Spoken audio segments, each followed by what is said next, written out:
Hello everyone, my name is Kelsey Williams and my international etiquette presentation will be on South Koreans.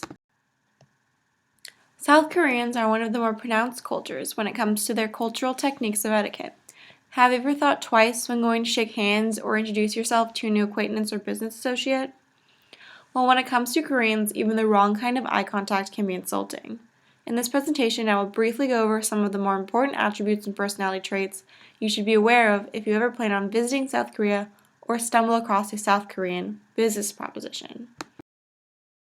Compared to American culture, most of us are used to, when addressing Koreans, it would be considered impolite to not use their professional titles upon first meeting them, and only until specifically invited by your host or colleagues to use their given names.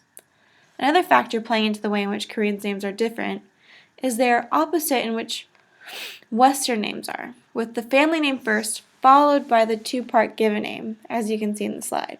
So the first of the two given names is shared by everyone of the same generation in the family, and the second is the individual's given name. An example would be Lee Dong-sung, where Lee is the family name, Dong is the shared given name, and Sung is the given name. Dong-sung is the individual's given name, so you'd address him as Mr. Lee or Lee Sung-dong. Koreans consider it a personal violation to be touched by someone who is not a relative or close friend. Avoid touching and patting a Korean. Direct eye contact between junior and senior business people should also be avoided. This is seen as impolite or even as a challenge. To beckon someone, you would extend your arm, palm down, and move your fingers in a scratching motion. Never point with your index finger to a South Korean. What is one of the best foundations to a place between someone who you hope to do business with and yourself? It's trust. To South Koreans, the first meeting is to establish trust, so business should not be discussed. Be formal in meetings until the Korean delegation loosens up.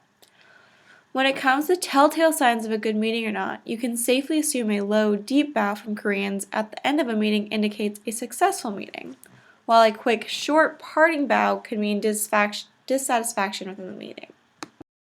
When it comes to the dining and entertainment aspect of South Koreans, there's a few things you should be aware of as to avoid disrespecting them. There is somewhat of an art in ruling when it comes to the way in which you have your drinks filled. Women pour men's drinks, but never another woman's. And you never pour your own, thus your neighbor will pour and refill yours as you do the same for them. Koreans do not like to talk a lot during dinner, so periods of silence are common and appreciated then. As in America, slang isn't exactly thought of as an ideal form of communication, as well as in South Korean. It is advised to never use words like fellow, guy, this man, that man. It is considered demeaning in the Korean culture. Deny compliment, don't say thank you. It is impolite and shows a lack of humility. Koreans are not like Chinese. They are distinct from other Asians in food, language, and culture. I found while researching that even if the things you are saying are good, you don't want to talk about Koreans or their customs and cultures within earshot. With that, I apologize if even this presentation is considered unethical to your culture. In closing, the question I asked you is whether this presentation on how different cultures live was an enlightening one and makes you appreciate our general ethics, or whether or not it makes you question how seriously we are taking etiquettes here.